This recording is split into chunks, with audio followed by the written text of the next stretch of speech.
Happy birthday చోటు. Thank you.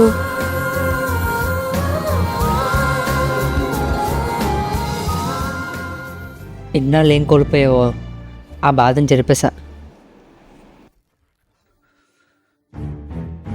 అమ్మ నేను మాట్లాడుకొని 5 years అవుతుంది. ప్రేమతో మాట్లాడితే ఎవరైనా కరిగిపోతారు. ఎన్నాళ్ళని ఒకరి ప్రేమను ఒకరిని దాచుకుంటారు. థ్యాంక్స్ రా. చూడమ్మా, చిన్న గొడవలలో మాట్లాడుకోకపోతే ఆగిపోయే మాటలు కాదు, బంధాలు. అవునరా, ఇంతకీ మా అమ్మని ఎలా ఒప్పించావు?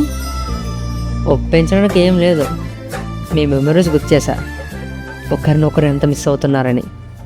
ఈ ఎదవకి ఇంత సీన్ కూడా ఉందా?